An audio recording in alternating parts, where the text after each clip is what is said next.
I'd like to welcome to the show Matthew Kalil. How you doing, brother? Good. I'm really happy to be here, Alex. I'm super excited. Man, thank you for being on the show. I know you are. I love doing international calls. I love it. I do international interviews. You are in South Africa as we speak. I am. What time is it? Right now it's about 9:30 at night. Oh, geez. So you're like all awake and you're like, woo, and I'm like, okay, I gotta go to bed now.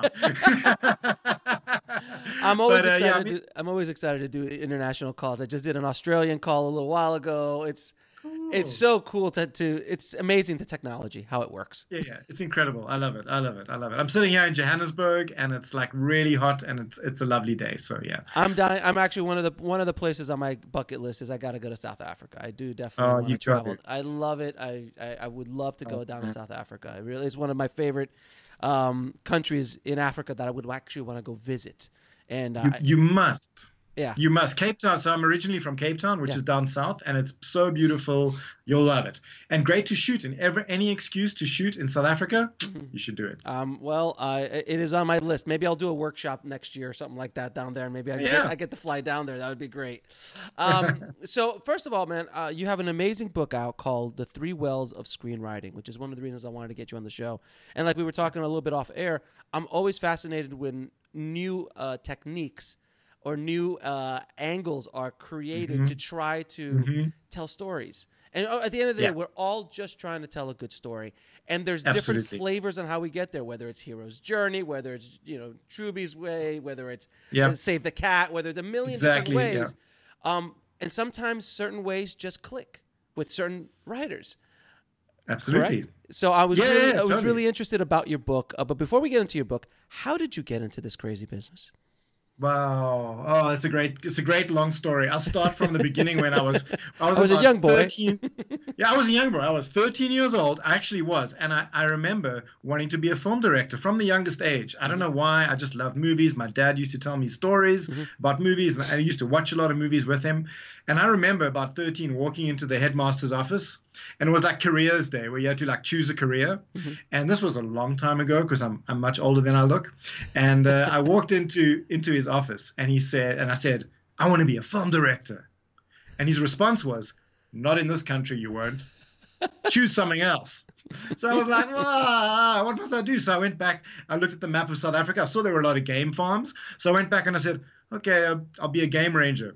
And he said, much better, do geography. And he ticked me off my list, and that was it. So I've wanted to make films from a young age, from as far back as I can remember. And I remember the first movies I imagined in my head, and I've always been fascinated by it. And I guess, once I left school, and there weren't many film schools in South Africa at the time, so I kind of wandered around and did a whole lot of other things, which we won't get into because there's not enough time. Sure. But eventually I studied a master's in screenwriting in Leeds in the UK. Okay. And that was after doing some work here in South Africa. I wrote some scripts. I just found that I could do it in a way. And then when I came back with my master's in screenwriting, I started writing sitcom for South African television. And then it just took off from there. And at the same time as I was working as a working writer, I was also teaching. So I was kind of as a parallel, teaching, writing, and working in the writing world, I guess. Yeah. And I'd always try to make one film as well as a director. So I always used to try and make one short film a year. And I guess that's how I got into it. In South Africa, maybe it's a bit like this in the independent scene in the US. You've got to be doing many different things. You've got to be having many different hats. So I'll be doing editing, directing, writing, as many things as I could. But writing's been there all along, and teaching writing as well has been there all along. So yeah, I think that answers your question of how I got into this crazy business. And it is crazy. It's even crazier over here. No, I could only imagine. I mean, I come from a small market as well. In the U.S., I came in from South Florida, and in that area, you have to do 1,000 things to survive, just to be able to make a living. I made a living in South Florida for 10 years as an editor, as a director, as all that stuff, and it's very difficult. And if you are a smart filmmaker, if you're a smart even screenwriter who wants to get into the business, you need to be able to do more than one thing. So I'm imagining that's the way it is in smaller markets that are not Los Angeles, and even here in LA in the indie scene. If you don't do everything, it's going to cost you money. That's why I could go out and make $3,000 or $4,000 feature film because I have a lot of hats that I could wear. Exactly. Yeah. I think you have to. So yeah, that was the way I got in, many different ways. But screenwriting was the kind of through line all the time. Yeah. Well, that's where it starts. It all starts with it. All starts on the page. Totally. It all starts on the page. You know, it starts with a blank page, which is kind of what I talk about in my book. I talk about this blank page that we face as screenwriters. And that's it. You're facing infinity every time you write. You're facing that flashing cursor, and that flashing cursor is looking at you saying, you can write anything, but what are you going to write? You know, and this is what we face every time as writers. And it's always fascinating to me that the writers are often the last person anyone thinks about, you know, like down the line, it's like, you know, the screenwriter, God, we've got to pay him, really? Meanwhile, we're the ones that have like made something out of nothing to start with. So yeah, it all starts with a story. You know, and it's funny though. Like I think that goes back to the early days of Hollywood, where screenwriters were literally just treated like absolute crap. Not that it's changed a whole lot, but I think because of the studio system and the glory days of the Hollywood studio system, where they were literally just technicians, and they were just treated like whatever. It didn't matter. Yeah, like it still kind of resonates like that today, where writers aren't treated with a lot of respect in this genre and screenwriting. As novelists, it's different in other areas, but I think that's one of the biggest mistakes we make as filmmakers, I think it is. As an industry, without question. Now let's get into let's get into your book a little bit. So let's discuss your concept of the three wells of screenwriting. Okay. Cool. So it's really a simple-ish concept, and I'm going to explain it, and then I'm going to ask you to do a little exercise so we can all experience it. Absolutely. That's the best. Absolutely. And your listeners can also do the exercise. So it's really simple. As I was saying earlier, you know, when we're creating, we're facing this flashing cursor of infinity, which, you know, and we've got to, when we write, we draw from three wells within us. This is what happened to me is I've kind of been teaching this for a very long time, screenwriting, and I've taught it in the very traditional form. So I've taught, you know, 3-act structure, you know, writing major turning point documents, and I've looked at all the kind of theories of writing. But a lot of the kind of theories of writing in terms of structure, etc., is once you've written the thing. You know, you've got something out there, now you can structure it. Or in the pre-planning phase where you're doing a lot of planning, you get stuck in the plan forever and ever. But when you're facing that flashing cursor, and you got to write something, what's happening in that exact moment of creativity? And what I did is I kind of slowed down that creative process, which is why the cover looks very Zen. You know, it's like this kind of meditative three wells, because it's about slowing down the creative process and actually thinking, where do my ideas come from? And when we slow down the creative process, we find that we draw from three different wells within us. And the first one is what I've called external sources wells. This is all the movies you've seen, any media you've consumed, anything that you've watched. That's the external sources well. That's well number one. Then well number two is your imagination well. You just kind of make it up. So it's like a lightning bolt from above. It comes down, bam, and you, whoa, where did this idea come from? Oh, it's unique and original, and you write it. And then the third well is your memories, your unique lived experiences, which you can draw from. And I think you, from what I can see from some of your work, you draw a lot from the memory wells. I've seen some of the features you wrote. You know, there's a lot of memory stuff. You've just told me about something else, which is certainly coming from the memory. Yeah. And those are the three wells that we draw from. So to experience those wells, and the idea with the book is that there are about 29 exercises. I call them exercises. They're also experiences and explorations more than exercises, which you use to dig these wells deeper.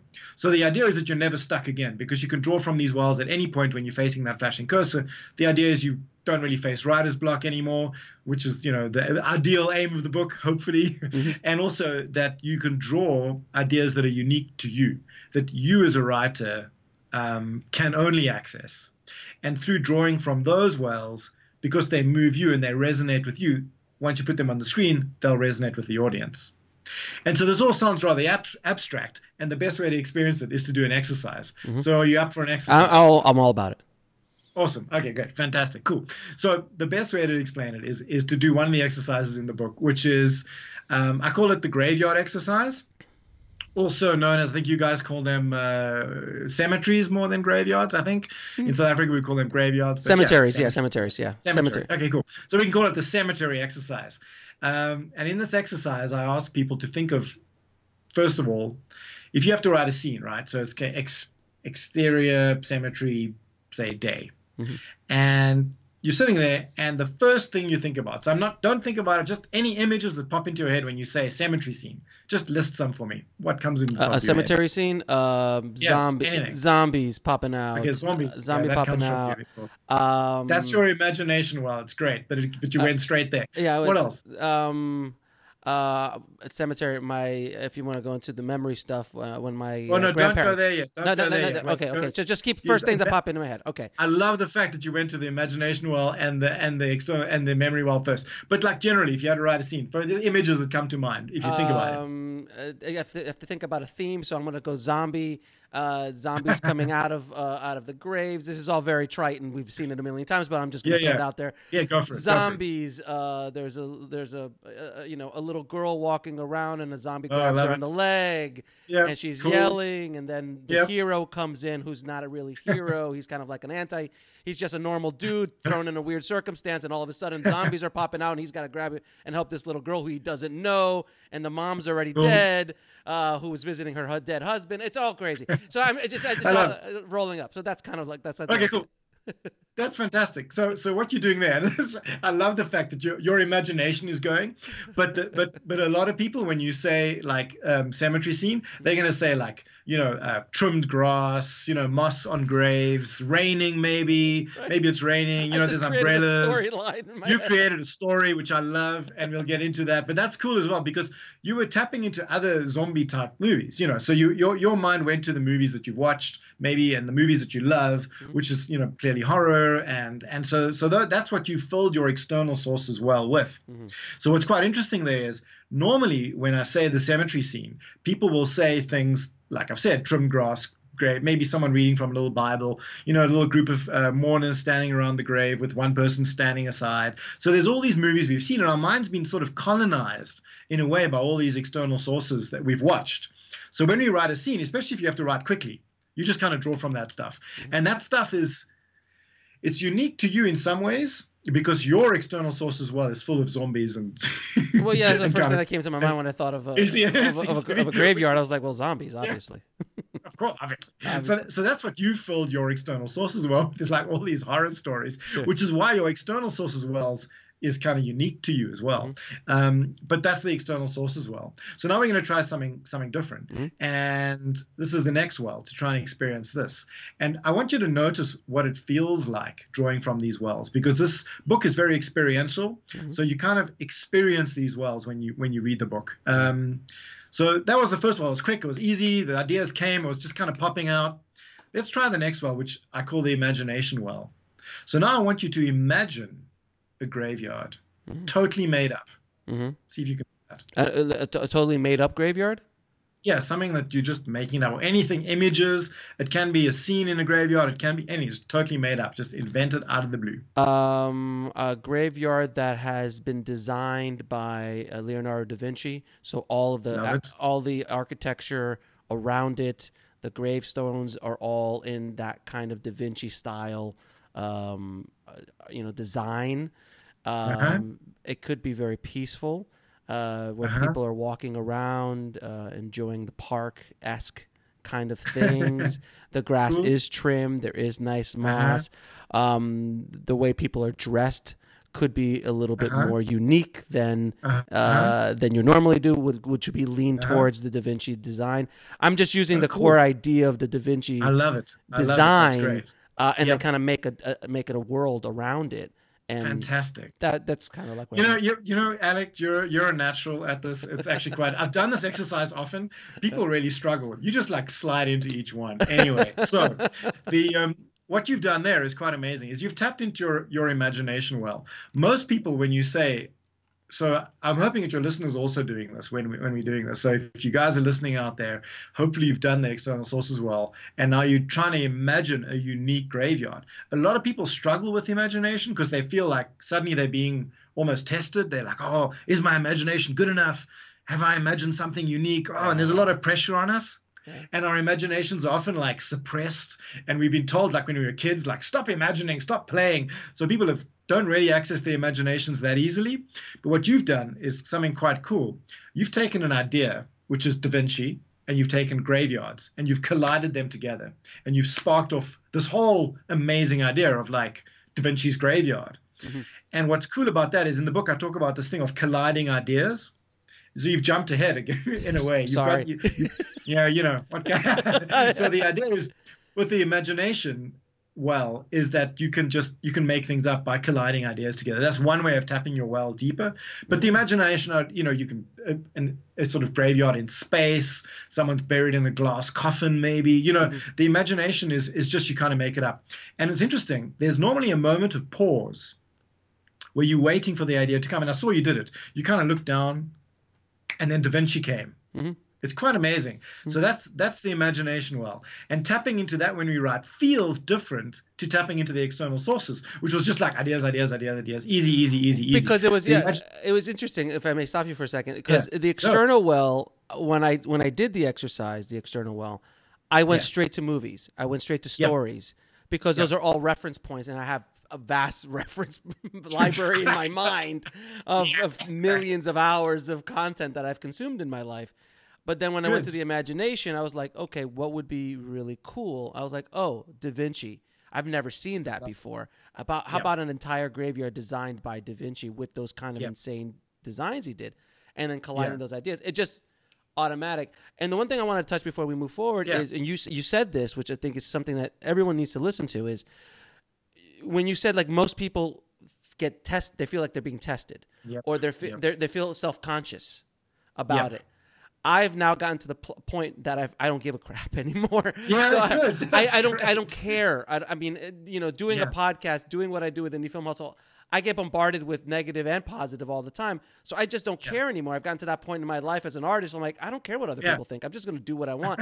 But if you would have asked me the same concept 5 or 10 years ago, I would have had much more difficulty, and I would have been much more guarded with how I put things out. So it's releasing yourself to become free. It's so helpful. Absolutely. One of the things in the book I talk about as well is play and just have fun, and when you see kids playing and they're just imagining stuff, they're just going, I'm like, what is this world you're creating? That's the kind of ease with which they're creating, because they haven't been like, shut down by all this judgment and negative energy and like, things are just like, you feel the world's assessing your ideas. Whereas I can see you don't give a crap anymore. You're just going to do it. No. I could see that was great. That's well done on reaching that phase in your life. You are clearly an evolved filmmaker. I try, man. It's not easy sometimes, but I try at least. Tell me about it.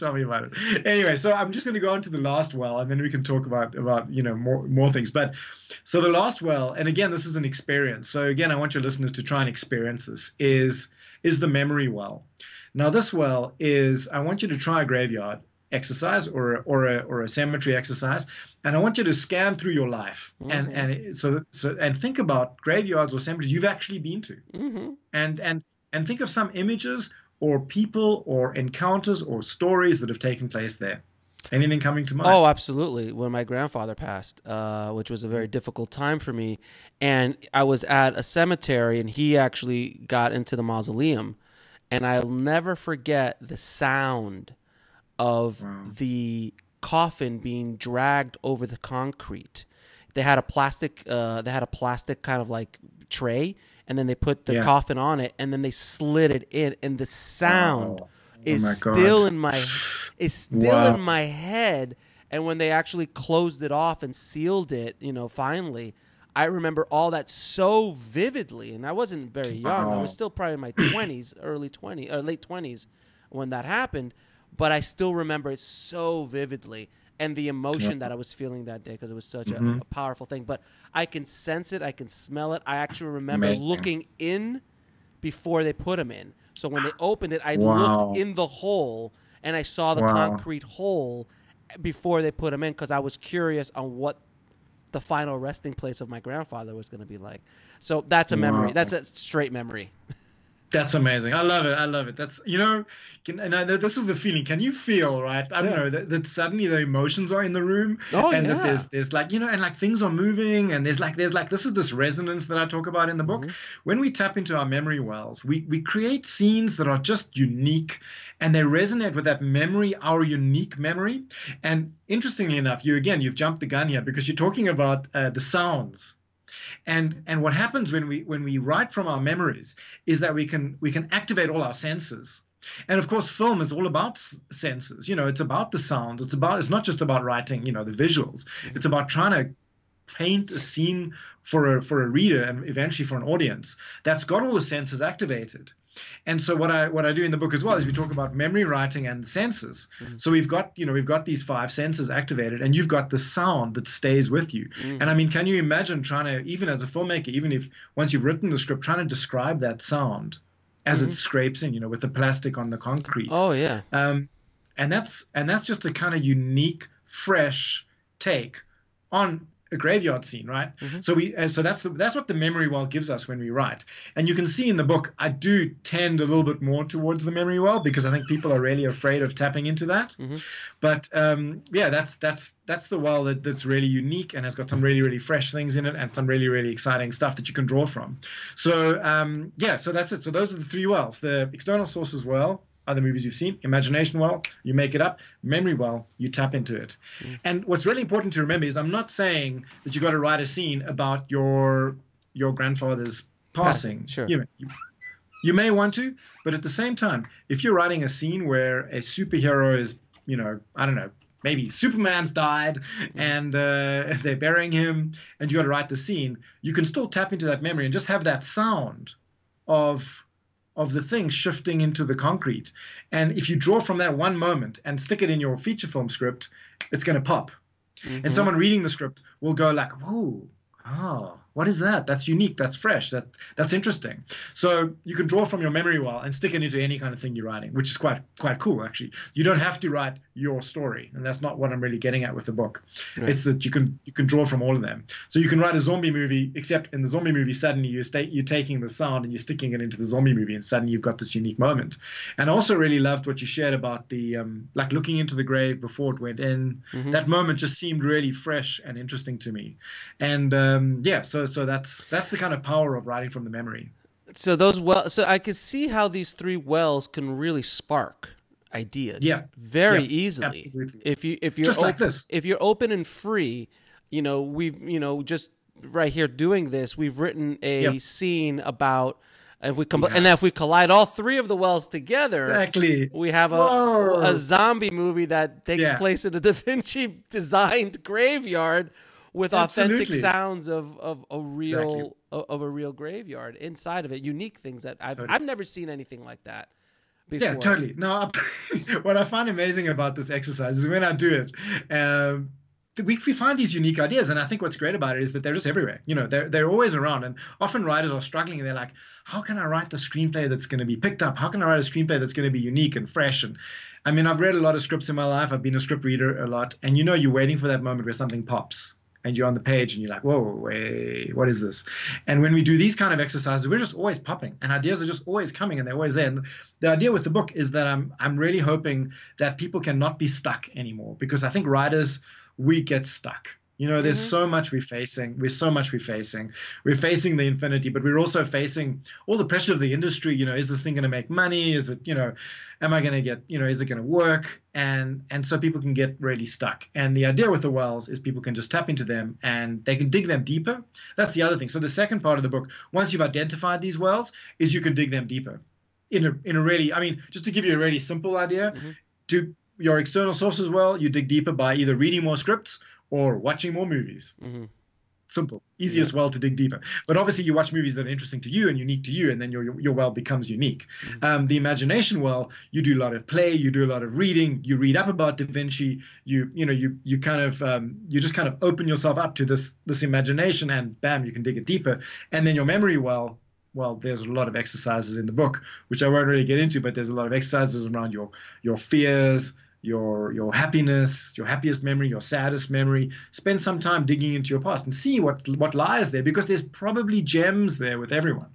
Isn't it funny that Luis Manuel from Napoleon Hamilton, who wrote Hamilton? Yeah. I mean, who in God's green earth would have thought that a book about Hamilton, would be a worldwide phenomenon as it was. And he took from his own experience as an immigrant, his father, and he actually tells his father, that's his father's story, coming from Puerto Rico, and then he just put it all together through hip hop and mix, and he just literally collided 1,000 things. Absolutely. And when you watch it, you're just like, well, this is the greatest thing I've ever seen in my life. It's just such a, you want to talk about unique. I mean, and there was no, on paper, it does not make sense. Like, it doesn't make sense. And if you don't know, if the best story is when it was first introduced, it was at the Obama White House, where he was invited to do like talk poetry. What did that talk? Wasn't that I know what you mean. Spoken word. Spoken word poetry. Yeah. And he's like, listen, I would like to do this little rap I did on Hamilton. And Obama goes, well, good luck with that. And when he says, like, well, good luck, because it doesn't sound like, I mean, come on, who's going to listen to a rap about Hamilton? Yeah. And it just exploded. And when you saw it, when I saw it, because you see it on YouTube, you could see it on YouTube, that moment. And you could see everybody in the room just oh my God. And it's really digging into these kind of wells where he digged into his external, he digged into his imagination, he digged into his memory and combined them. And I think if you are able to combine these wells, you have something extremely unique. And something else you said earlier, which I want to touch on, is, you know, there's a lot of pressures on writers and was it going to make money and all that stuff.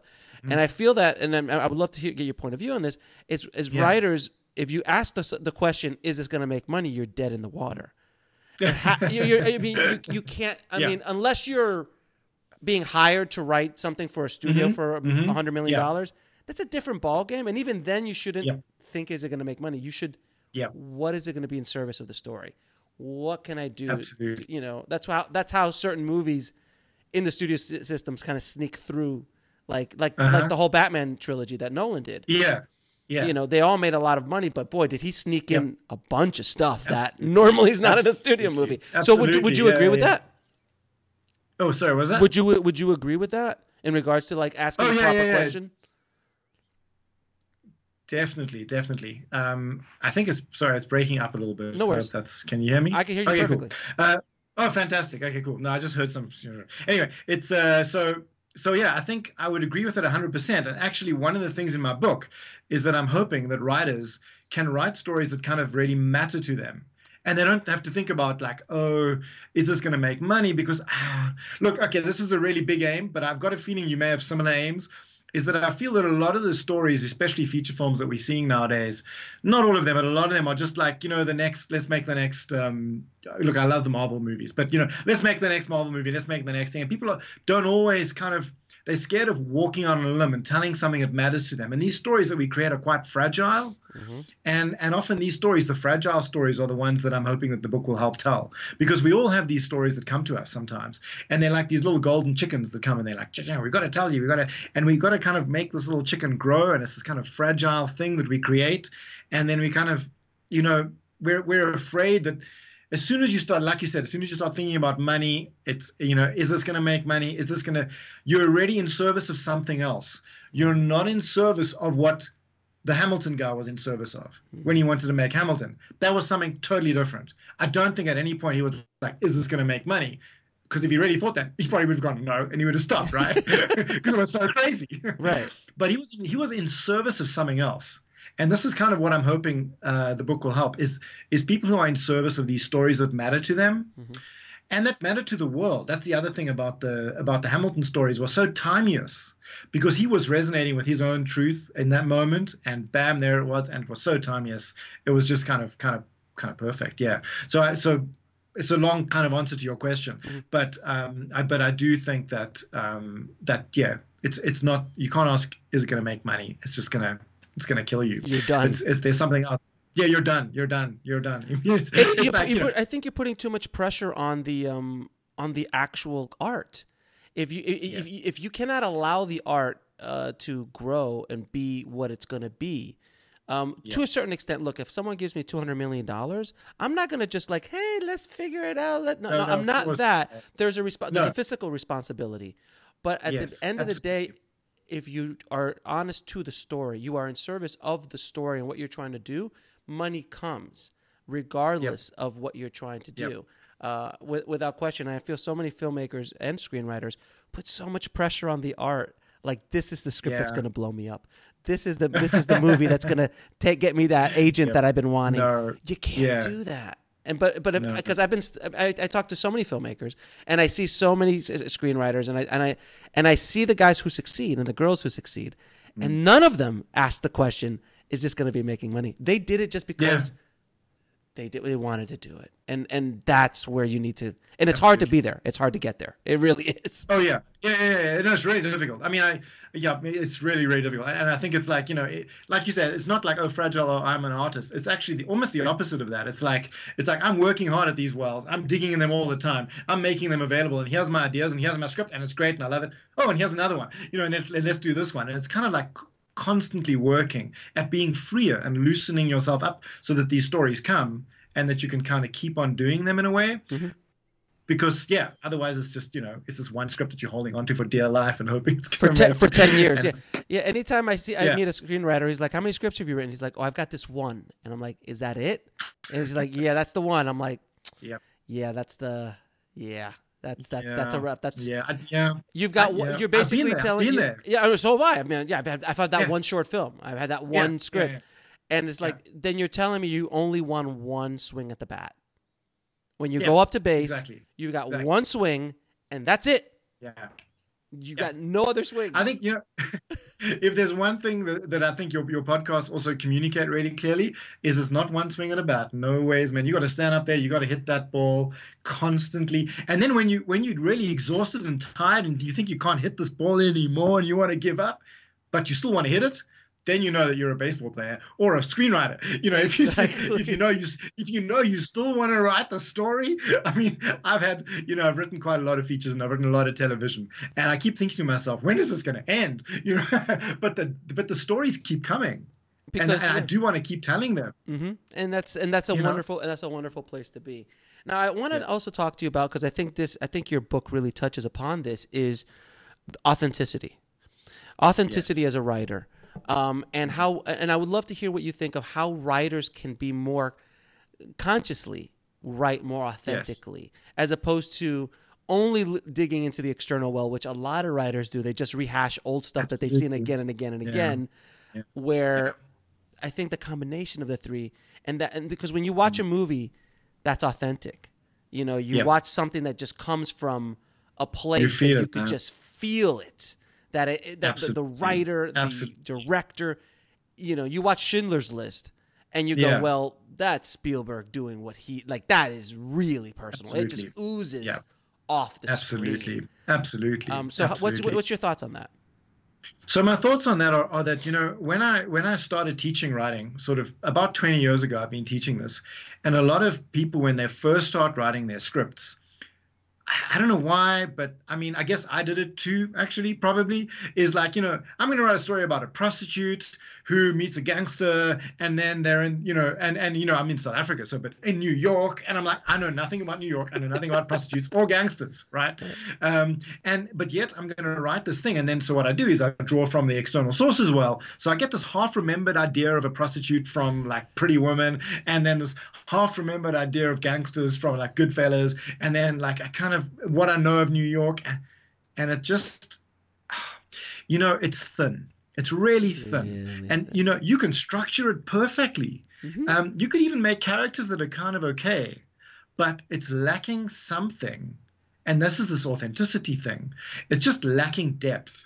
Mm-hmm. And so I always thought to myself, how am I going to teach this to students? How am I going to teach people to get depth? Is it something you're just born with, or what is it? And so what I realized is I used to do these exercises with them, and this is kind of where the memory thing came from. I used to do this exercise where I was like, okay, so in your life, there's been one moment where everything's changed. The one moment, something happened in your life where everything changed. And students started looking at their lives, and they'd go back and they'd go, okay, oh yeah, there was that time I was mugged. Yeah, that wasn't so nice. Or it could be anything like, there was that one moment when I realized my grandmother was going to die. Mm-hmm. And I was visiting her in the old age home, and I knew she was going to die, and she was getting dementia. And that moment was when everything changed. And I get them to write that into a script.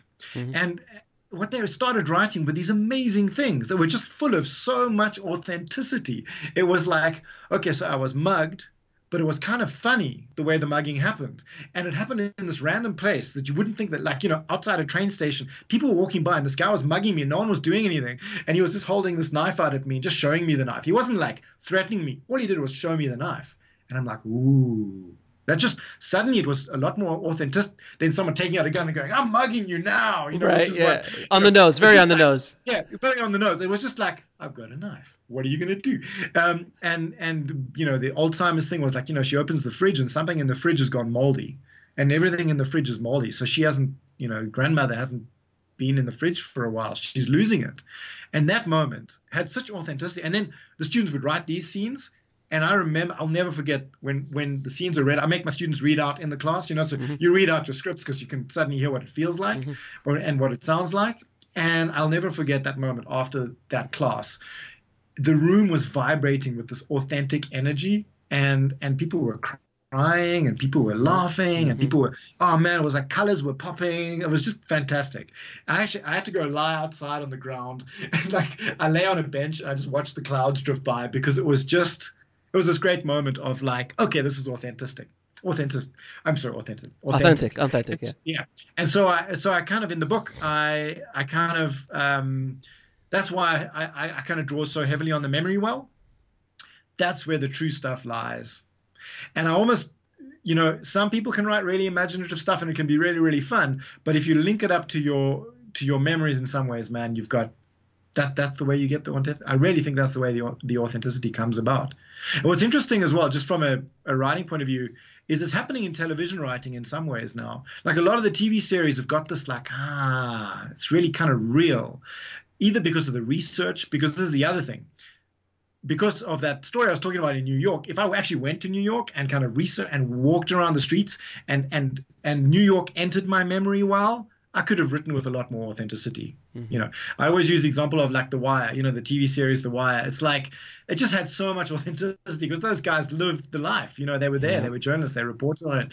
The guy was, you know, literally the guy who you know, was the homicide division. He'd been there, he knew that space so well. It seeps with authenticity because the writers have activated all their five senses and they've lived those moments.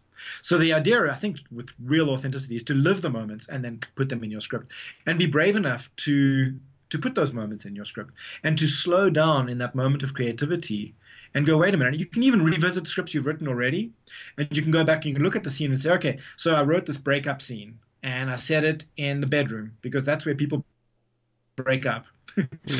And look back at your own life and say, where did I break up with people? Okay, wait a minute. It was actually a sushi restaurant, or I don't know. It was like, you know, on the side of the road in the car. Oh yeah, it was in the shopping mall, in the parking in the shopping mall, in the parking lot. Oh yeah, and then you change the breakup scene from the bedroom to the parking lot, and suddenly you've got something that's fresh and unique and original. And so that's the way that you can also use the wells. And I talk about in like locations, like changing your locations, sort of locations from life.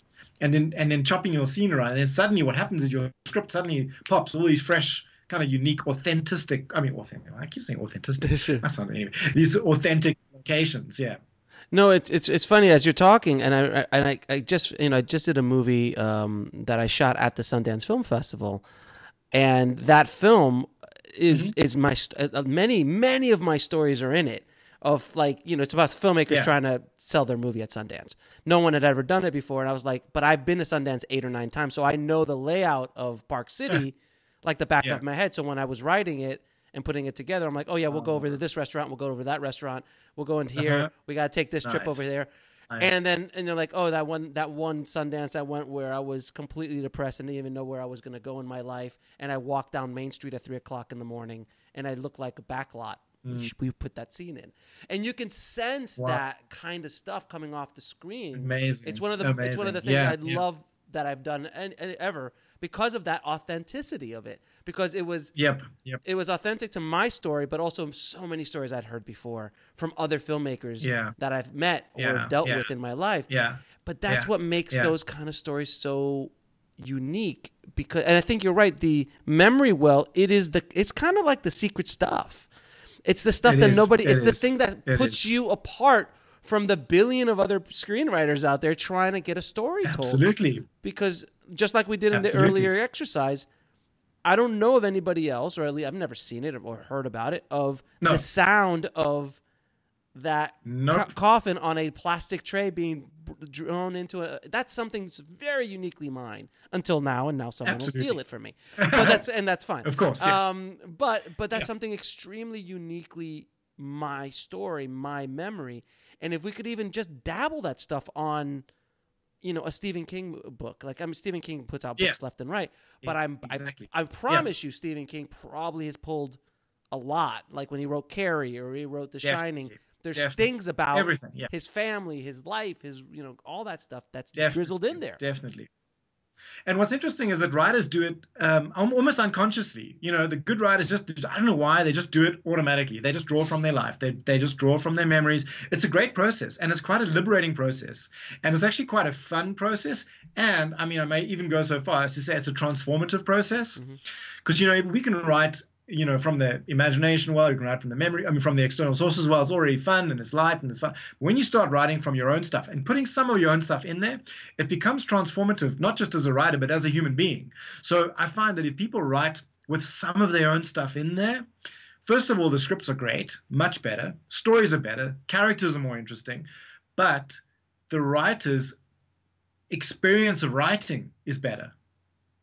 It's quite amazing. If you kind of write the stuff that is somehow linked to you in some way, it's transformative. It's almost therapeutic. I'm not a therapist. I wouldn't say I am, but it's like it's a little therapeutic. Yeah. No, there's no question. You exercise some demons when you do that. Totally. Absolutely, you do. There's a great quote in the book about something about exercising your divine discontent or something. It's in the book, one of the quotes from another writer, and it's great. You exercise some demons. Yeah. And again, it is that secret stuff. So people listening, out there, if you're able to pull from your own memories and incorporate them in a creative environment, and a creative story, that is what's going to stick you apart from everybody else. And if you're just making that prostitute, pretty woman, Goodfellas gangster in New York, which you've never stepped foot in New York, chances are, even if you know structure extremely well, even if you know character development really well, it's going to be, like you said, very thin. But something's missing. But a first-time writer who lived New York. Well, that's why Martin Scorsese's movies were so amazing, like Mean Streets and Taxi Driver. Oh man. He lived Raging Bull, all of Raging those, Bull. He lived New York. He understood the gangster lifestyle because that's the guys he hung out with. Yeah, totally. Yeah. It's remarkable. And go ahead. And it's the same as, what's interesting though, so Woody Allen is also New York, totally different guy, like totally same city, totally different experience, because their memories of it is so different, their experiences are so different that you have these they both feel they're tonally totally different because their memories are different of these places, but they both have authenticity, which is also very interesting. That's a really good point, that they have both are known for their New York work, and they're both so different. So radically different experiences. Totally, absolutely different. Could you imagine just swapping those two in their life? And just like Martin Scorsese's living Woody Allen. Now that would be an interesting movie. And Woody Allen's the gangster. Yeah. That would be great. That would be amazing. Woody Allen character walks into a Martin Scorsese movie, and suddenly he's like, "Oh, hey, sorry, what did I?" How am I a clown? Well, you're a clown because. I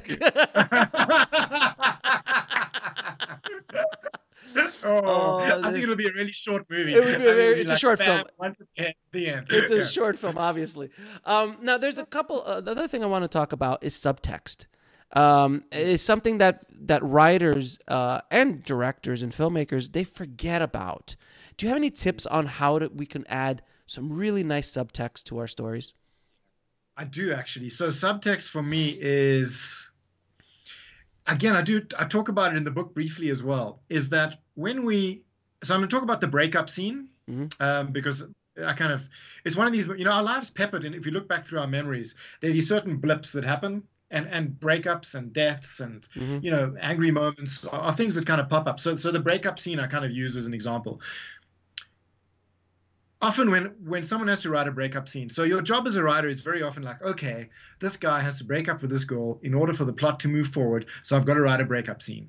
So you're not really, it's not the kind of central reason why you're writing the movie, but for the plot to move forward, you got to write a breakup scene. So you go, okay, they're in bed, and one of them gets up and says something like, I've always loved you, but I think it's time we end it. Okay, whatever. What? And the other one says, right. It's like, okay, well, if you do really, no, please don't leave me, or whatever. I'm just drawing the first thing that comes to mind, and the dialogue is really on the nose, and it's like, but you're getting the scene written, so you're writing it, and it's feeling like, okay, cool, I'm writing a breakup scene, and like structurally you've written a breakup scene, but there's no subtext. It's all on the nose dialogue. It's all exactly what kind of anyone could write. But if you take a moment to think about, wait a minute, when did I break up with someone? What did I actually say? Yeah. What words were used? Yeah, I'm going back to my own breakups in my head. As you're saying this, I'm like, we didn't actually say what we meant. We said other things. Totally. You would never, you don't want to hurt the person's feeling. You don't want to say like, so you get up and you say like, I don't even know what you say. I'm trying to go back to it's just like, it's not you, it's me. It's, but like, but you never, like, I remember one of my breakups, and I didn't even know it came. And it was like, literally an hour prior to the breakup, everything was fine. But underneath all of it, it was her about to break up with me. And it just was broadsided me because I couldn't read the subtext of her obviously for months of what she was doing. Obviously for months, I didn't see what was going on and her discontent with our relationship at the time. But you're right. It was never on the nose. If you do a breakup, it's never on the nose. It's never something that I'm breaking up with you because you leave the dishes out all the time. You don't make the bed and you're horrible in the sack. Like you never hear that. Never. But I see it in scripts, first-time scripts all the time. In first drafts, you're like, this is just, whoa, what are you doing? And then, where you hear it, and often, the breakup happens with a look, or like a moment or somebody brings you a cup of tea every morning, and one morning they don't, and you look at them, or they bring it and they just put it down, and you look, and there's that one look, and you say, love you, and someone turns away, and you're like, what the fuck?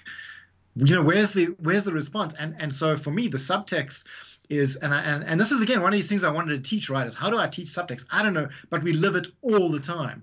We constantly decoding the world as human beings. We're looking at each other's faces. We constantly reading the subtext all the time. Mm-hmm. The guy who's serving you your coffee at the Starbucks, you're looking at the subtext, you're realizing this guy's had a shitty day, and your mind, you're kind of reading into everything all the time. And that is what writers need to write in their scripts, is writing that stuff that we kind of and when you see that on the screen, you're like, she's going to break up with him. You know it already because it's all in the subtext. And I think that's my main advice is like, write from life, write from what you've seen in life, and then look at your script and go, is this realistic to my own life? Has this and then go to your memory well and say, can I draw from something else from there? Is there another way of saying this? And I'd say, that's the thing for me with subtext, is it's obviously not writing on the nose, but it's a lot more about what is unsaid. And, one of the kind of, but this isn't in the book, but because it's kind of one of the kind of more obvious things is like, just if you can show it without saying it, then that's going to be, that's going to be the best. That, especially with subtext, it's like, and people never say what they mean. I mean, it's like you say, no one says I'm breaking up with you because you don't clean the dishes, and never ever happens. No, it's always something else. It's always something else, and you're right, and we are constantly decoding human behavior on a daily basis. But for whatever reason, when we write for the first time, you forget that, and you're so on the nose. And it took me a long time to realize what on the nose meant. Because my first scripts were like, I got notes back or I got coverage on it, and they're like, your dialogue's on the nose, and I'm like, I understand the concept, but I'm like, what do you mean? He's going from point A to point B. He's talking about point A to point B. Yeah. And I'm like, that's just the way the story's moving forward. I don't understand why it's not working. And then all of a sudden, something clicks and go, dude, it's not about A to B. It's about Y to Z. and you got to write about Y to Z while you're doing A to B. There you got something. Oh, yep. And I probably have confused more people listening now than before. Well, it's a really confusing thing. And actually, as writers, we are facing this dilemma because we're not just writing dialogue that happened in life. This is the other thing. We're not, and I talk about it in the book as well. I'm not expecting you to write your breakup scene. That's going to be boring. I'm sorry. It probably is, it's really important to you. But, out of context, if you write a breakup scene from life, it's going to be boring. We as writers have to also move the plot forward.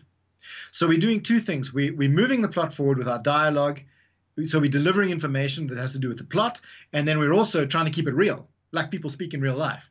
And that balance, I think that's where people struggle a lot, because we do have to move the plot forward. They have to break up by the end of the scene. You have to communicate to the audience, they have broken up. Someone might have to say, so we're breaking up.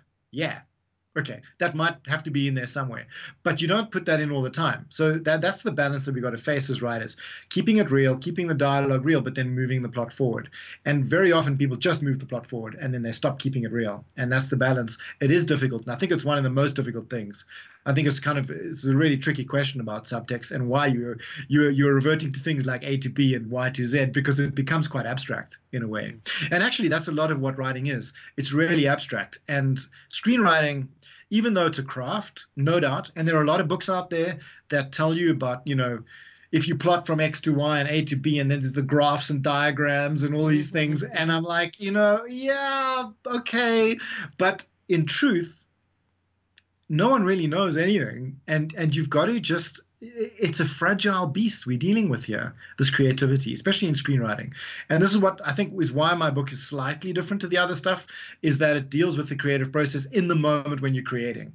And so it's that kind of subtle, and often language fails us at this point. Language fails us, and it becomes art again. And it's quite exciting in a way, even though, I'm telling your viewers now going, what the hell are these guys talking about? Just tell me how to do it. And I'm saying, there are ways. It's not that easy. It's not, man. Yeah. It's not. And look, structure is structure. You could do a 3-act structure. You could do a 5-act structure. Yeah. You could do, and that's easy to learn. I mean, it's not hard to learn a 3-act structure. They tell you, they literally are on, you could Google the hero's journey. Yep. You could Google a 3-act structure and from this page to this page should have something like this happen. At this page. That's a roadmap. But but how to fill that and how to get to that point, because eventually you just will instinctually know the structure. You will get to the point where structure is not going to be an issue for you anymore if you outline your things right. Absolutely. It's all this other stuff that makes it really good. Yep. It's like those early playwrights. You think of Tom Stoppard and these guys. I don't know, these their names escape me. These early playwrights in the 80s. That Shakespeare guy. Yeah, well, no, he's too early.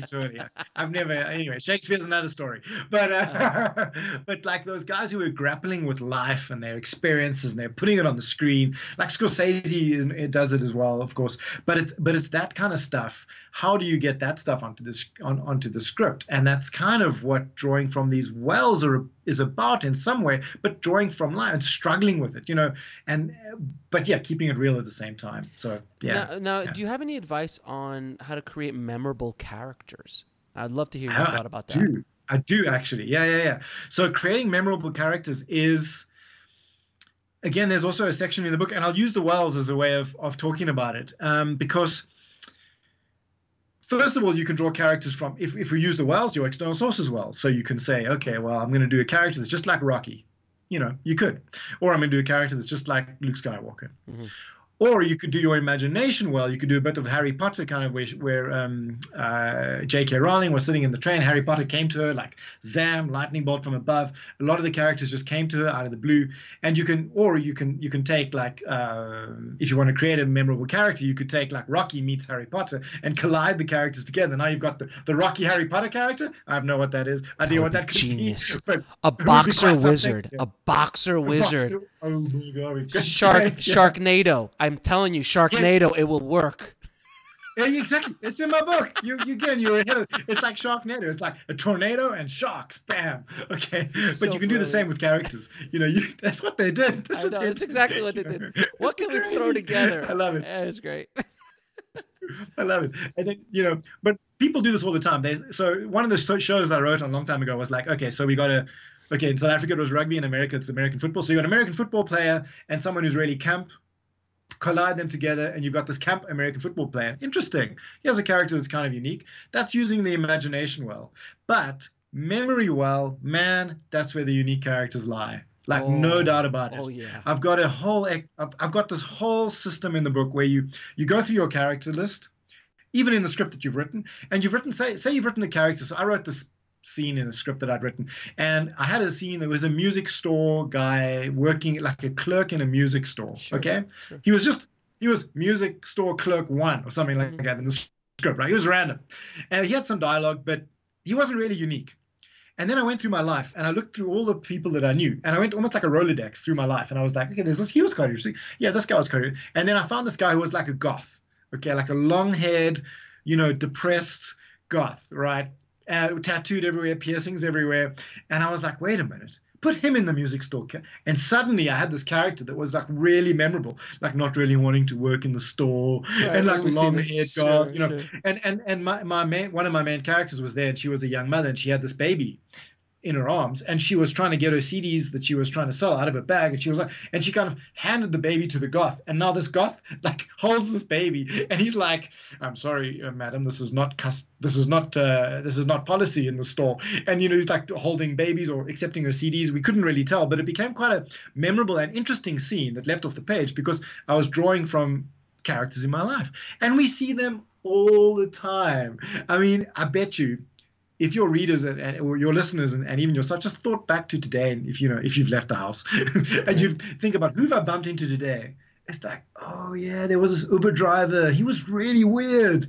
Now, what happens if that Uber driver, and we take him and you put him in a script, in a character in your script, and that's the way I find really memorable characters come from, because they're everywhere in life. Yep. But we don't open our eyes. And one of the things that I really am calling for with this book is that we open our eyes a bit more and get off the, look, my cell phone's right here, but like, get off the cell phone and look around us and open our eyes again and like see the world and see the characters that are around all the time, and then draw from that. And look, it's a cliche, but if you're the friend of a writer, he's probably going to write about you. So, no, there's no question. This is where the characters come. They come from my life. That's it. It's like, I'm sorry, I'm writing about you. That's it. Oh no, there's absolutely no question. I've done that multiple times in my life where I called up my friend. I'm like, look, dude, you're in the movie.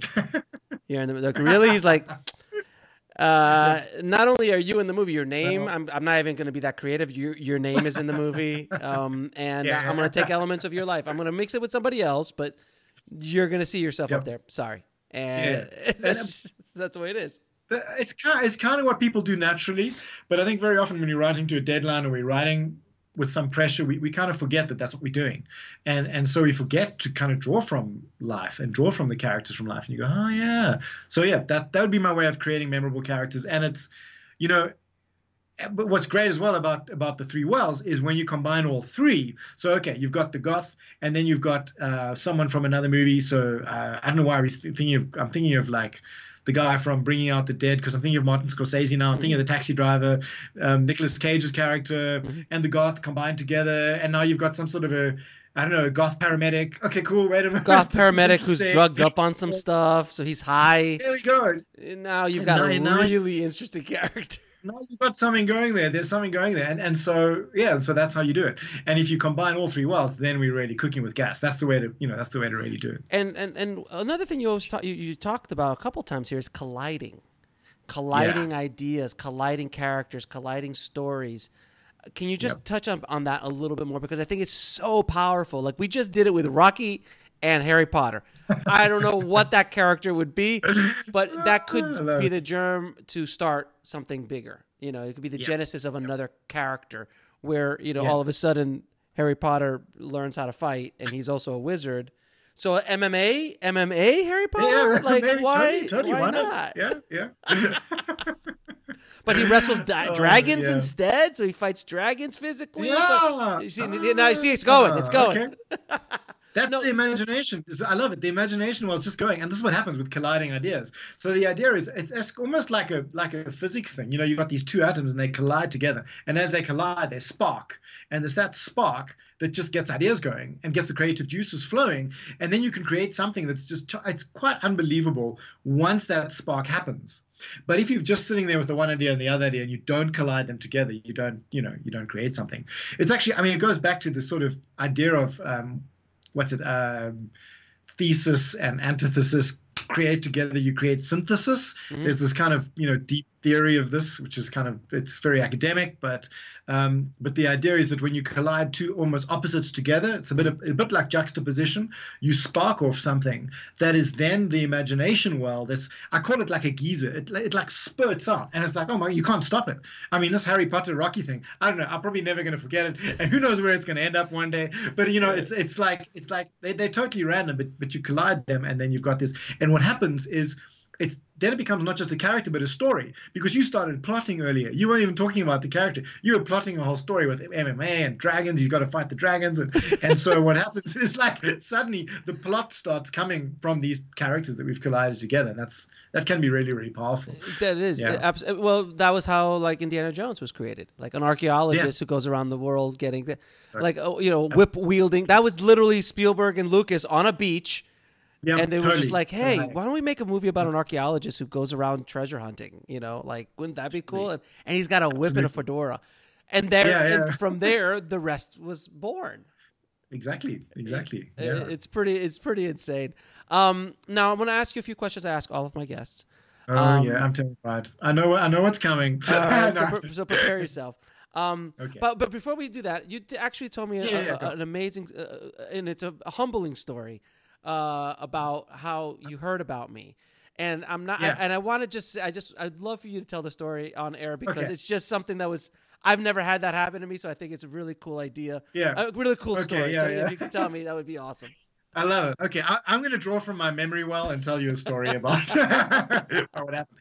So I live in a place called Muizenberg, which is basically like Venice Beach in Cape Town in South Africa, except much smaller, but there's kind of wide streets, lots of skateboarders, lots of surfers, and there was this coffee shop that I sometimes work at, and I'm working there, working on some courses from the book, and I see this guy next to me, and he's got a laptop open, and it's got an editing suite on, so it's got like Premiere, something he's editing something, and which is probably also a bit like Venice Beach in LA. Everyone's just always working on scripts or movies, or like it's everywhere. And so he's working on this thing, and I say to him, hey, how's it going? Because I always want to meet people. That's the other thing. I'm always just meeting people. It's really good advice, by the way, is like meet people all the time. But so I approach this guy and I say like, oh, you're doing some edit work. What are you working on? He's a stills photographer who's moving into video, and we start talking. And I say, I've got this book. And he goes, oh, it's amazing. Can I take a picture? Instagram. He Instagrammed me with the book. And then I said that I've also got this podcast, because I've also started podcasting, because podcasts are amazing. Awesome. And I've started the Three Wells podcast, which is, and anyway, I mentioned this to him, and he says, have you heard of Indie Film Hustle? And I go, I don't think it rings a bell, but I don't think I've, and he says, you've got to listen to it. It's amazing. So this guy in the tip of Africa, in the small little town called Muizenberg, is telling me about Alex Ferrari. And so I'm like, okay, cool. I'll check it out. And he gets my phone, and I start listening to it, and I'm like, oh, this is great. I love what this guy's doing. Alex Ferrari is amazing. So I write Alex Ferrari on my whiteboard in the tip of Africa. I write your name. Amazing. That's ridiculous. On my whiteboard, like, contact Alex Ferrari. So I'm thinking like, how am I going to contact him? I could email him out of the blue. And then 2 or 3 weeks later, I'm in this sort of joint session with other Michael Visser Productions, who's my publishers, and they're really good. It's a bit of a family publisher, and we all meet with each other. And suddenly this woman, Diane Bell, who's a friend of yours, is on this, thing with me, and she says, oh, you guys should meet with Alex Ferrari. And I'm like, yes. I was like, yeah, I want to meet with him. And that's how I ended up sitting here in Johannesburg, South Africa, talking to you in LA. It's like, I find it's humbling, but I've never heard a story, and it's just, I wanted to bring it out because I wanted to make a point of it, which is you never know, as a creator, as an artist, as a writer, what your work will do in the world, where it will reach, who it will reach, at what point it will reach them. So I'm here in Los Angeles. I sit here in my cave with this little microphone, And Yoda's in the background. Yes, my life-size Yoda's in the background. And I sit there and I talk on this, into the ether. And yet, that story is so amazing to me because some guy who I've never met in a coffee shop in Johannesburg he was in Cape Town. Excuse me, sorry, in Cape Town. And he's telling you about my podcast, which then and then how everything worked out is amazing. So I always tell artists, I always tell writers and filmmakers, it is your responsibility to get your work out there. It's your responsibility to tell your stories because you have no idea the impact that your story will have on another human being. It could be just one person who watches a movie you write, watches a television episode, watches a short film that you direct or a feature or whatever content you create, and it can change their life. And I'm not saying that I changed your life or anything like that. I'm just saying as a general statement that our art, our work has the potential to do something like that. So I thank you for being. I think that's amazing. I thank you for telling that story. I wanted to make that point. No, it's good because, the other thing is like when you're in the flow of creativity as well, these things happen. I don't know if you've found this, but once you start just creating and doing and putting stuff out there, suddenly, what you've been doing is like, you're just putting stuff out there and like things start happening and the flow happens. And the next thing you know, I'm talking to you. And like, it's like incredible how that happens, but it's got to do with like unblocking and flowing, I'll tell you what, when I launched Indie Film Hustle 3.5 years ago, I was blocked. The doors were shut to me. I couldn't talk to anybody, anything. All of a sudden, because I decided to give back and start building Indie Film Hustle up, I have now options to talk to people that I've never in a million years would have, if I would have just, maybe if I would have emailed you out of the blue, I'm like, hi, I'm a filmmaker. Can I talk to you for an hour and just like pick your brain? Like that's not something that you would do. But because of me just putting stuff out there constantly, doors swing open all the time. And I get to have this amazing experience with having a conversation with you on the other side of the world about screenwriting, which is, wonderful. And then on top of that, our conversation is now going to be shared with hopefully tens of thousands of people around the world. And hopefully it will make an impact in their life one way, shape, or form. So it's a wonderful place to be. Thank you. It is. And I feel very humble and grateful to be part of this. So let's talk. I'm going to ask you a few questions. What advice would you give a screenwriter wanting to break into the business today? Okay, that's a great question.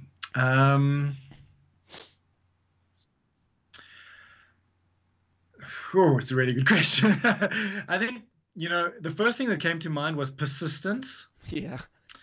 And I wanted to say, be persistently yourself, if that's possible. So it's like, this is me, this is my voice, this is what I'm writing, this is who I am, and being true to that is really difficult. And then persistently doing it with precision. Okay, as well, because don't just write any old script and persistently give me that script, and the script is bad, right? That would be bad. Right. But like, persistently be yourself with precision. So read other scripts. Actually, God, maybe that's, what, I'm going to take all that back, and I'm just going to say read scripts. Okay, read lots of scripts, because I noticed on your page you've got like links to scripts. Oh, like many. Hundreds of scripts, hundreds and thousands now. Yeah. Please, just so look, if you're trying to break into the industry, I suppose. Look, if you're just trying to write a really good script, then read many scripts. But if you're trying to break into the industry, then just persistently be yourself with precision. I think that would be my bit of advice. That is an amazing piece of advice, because I always tell people the same thing in the sense of be yourself. That's who they can't make another you. And I always tell people, like, I've meet directors who like, I want to be the next Tarantino. I want to be the next Fincher. I want to be the next Nolan. I'm like, dude, I hate to break it to you. We've got a Fincher. We've got a Nolan, and we got a Tarantino. And I promise you, they're so much better at being themselves than you will ever be. So you've got to be the best Matthew. I've got to be the best Alex. And that is it. And exactly. That is the secret stuff. That is it. Because no one can compete. That is the secret stuff. No one can ever. I will never be able to compete with Matthew, Kalil. No. In the same way that you will not be able to compete with me in the sense that I can never be you. Absolutely. And you can never be Yeah, me. exactly. And that's, you know, exactly. We are who we are, period, in whatever we do. And I think we get very caught up as creative people by looking. So I look at you and I go, oh my God, Alex Ferrari, he's done all this stuff. And he keeps making stuff and he keeps putting part. I've got to do that too. If I don't do that, I'm not successful.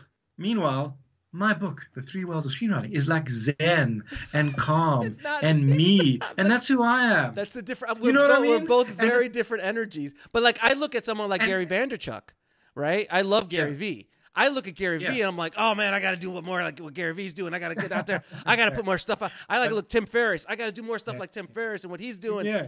I'm like, but it's great to be inspired by other people. But at the end of the day, totally. But at the end of the day, the race is with yourself. Always. Exactly. Period. Exactly. Now, can you tell me the book that had the biggest impact on your life or career? Oh. Wow. Huh. That's a really good question. Sure. Okay. You know what is? I think it is this. It's very bizarre, but I'm just going to go with it. Is this really the book? I think it is. Okay, it's Franz Kafka's The Trial. Okay, sure. Which is really weird, but I'm just gonna. So the reason is, I read that when I was really young. I was like, geez, I don't know, like 16, 17, and I read this book, and I had no idea what it was. I didn't know what it was. I knew it was great. And I knew that it was like, I knew it was a mystery. I had no idea what was going on, but I was fascinated by it. I was fascinated by the tone, and I loved being lost in that space of not knowing what it was. So I've kind of constantly looked at stories, I think, from that place onwards in a sort of almost literary analysis kind of way to try and like figure stories out. And so I think actually that book, getting that book and reading it at a young age where I was too young for it. It kind of like sir, I'm too young to it. I'm too young for it, sir. It's Kafka. It's Kafka. It's Kafka. Please, like, we're all too young for it. we're all too young. We're all too young for Kafka, man. We're all too young for Kafka. Maybe at 80 you can start. Yeah, exactly. So I'm going to go with that, even though there were a lot of other books that popped into my head. But I think, to be honest, that's probably it. Yeah, that's a great book. It made me want to solve puzzles, which I think is my story brain. That's awesome. Now, what is the lesson that took you the longest to learn, whether in the film business or in life?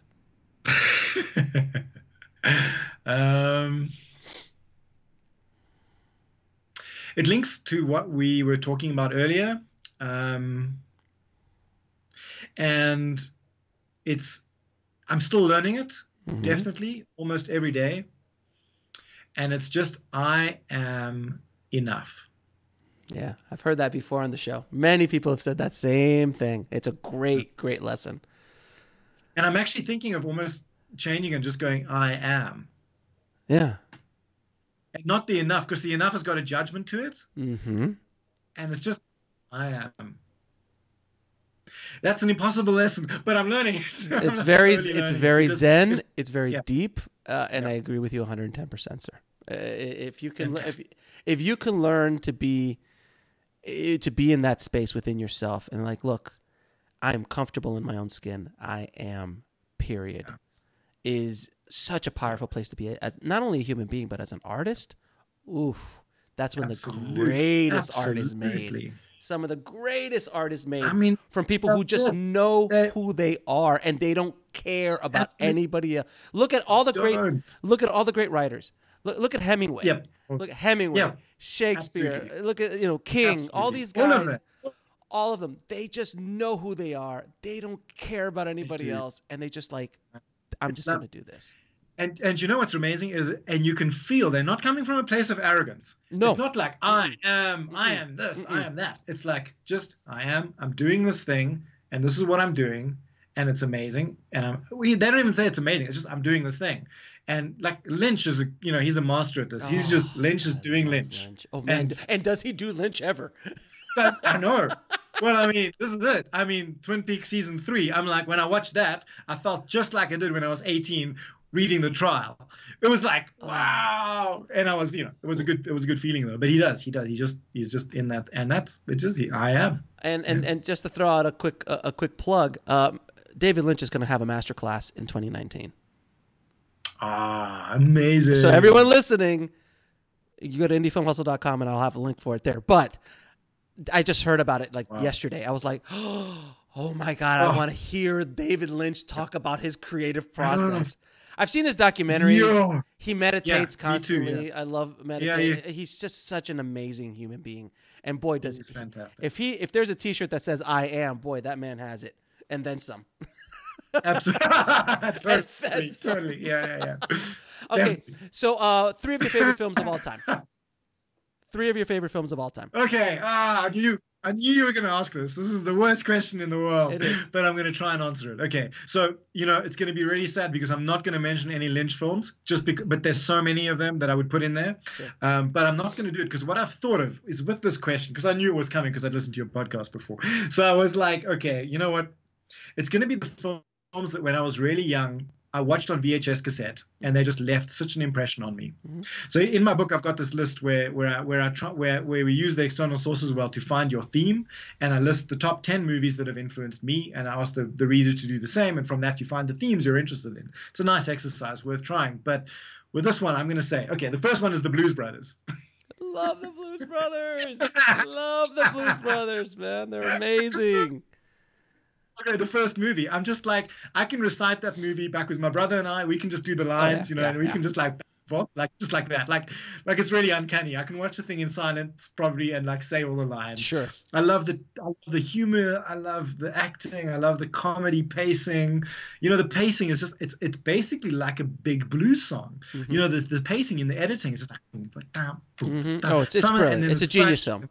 It's just genius. Yeah, I love it. The mall sequence alone. The mall sequence alone with the cars is just. Let's not even get. And the Spielberg cameo. I mean, come on, that was great. Totally. I know. It's unbelievable. I love it. And only later on in life, I watched that. I was like, "What is that? Spielberg? Is that like a 19? Is that like a 19? When was that movie made? In 70? No, was that 70s or 80s? 80s. I think it's 80s. Early 80s. So that's early 80s Spielberg. All geeky and with the glasses, huge. It was great. He basically looks like the main character from Ready Player One. Pretty much. Pretty much. All right, Second movie. Okay, cool. So second movie, I'm going to have to go with something, again, it's really weird and out there. You might, so a surfing movie called Big Wednesday. Of course. Yeah, of course. That's who directed that? Yeah, John Milius. Yeah, of course. Yeah. So this is like After Apocalypse Now, which is also I could put in there as one of my movies, but so I'm sneaking other movies in here. But makes this movie about buddies living and surfing together, spanning many years, and it's just like I watched it when I was younger, and it's just there's something about that film I absolutely love it. I mean, I could watch it again and again and again. I love Milius. I think Tarantino once said about that film, surfers don't deserve this film, which is like, I get what he's saying. And the third one? Okay.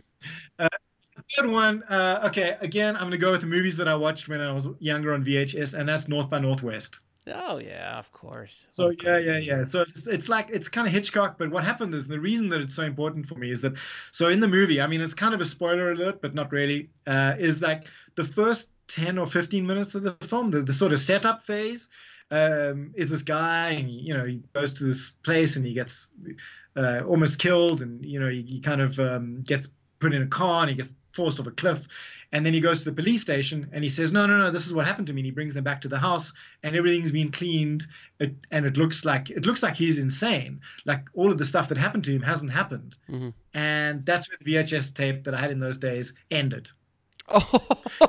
So I watched the first 15 minutes of the movie and I didn't know what happened. Oh my God. So then so later on in life when I watched the rest, I was like, okay, and then I kind of I just loved it. Yeah, so I still really enjoyed it. It's one of those films that I could watch again. The crop duster sequence, that's just like, I can watch that crop duster sequence where he's running away from the crop. I can watch that again and again and again. But yeah, there's many other movies, and I would love to choose them. But I think those are the three that had a real effect on me when I was younger. Awesome, man. Now, where can people find you and your work? Okay, Now, where can people find you and your cool. work? So the easiest place is probably the threwells.com, my website. And on that, you got links to my everything, my Facebook pages, my Instagram pages. Those are probably the easiest. I've got YouTube channels with stuff on. I've got a podcast as well, the Three Wells podcast, where we interview local South African at the moment screenwriters, but also we're going internationally about their creative processes. So yeah, if you just Google the Three Wells, you'll find stuff. But threewells.com is probably the best place. And then to get hold of the book, it's everywhere. It's on Amazon. It's on wherever you want to find it. It should be in your local bookstores in LA. And also Michael Visser Productions, their website's mwp.com. And so yeah, you can find me on there. But yeah, I suppose homepage, threwells.com. Matthew, it has been an absolute pleasure talking to you, man. Thank you so much for coming on the show and dropping some major knowledge bombs on the tribe today. So thank you, man. Yeah.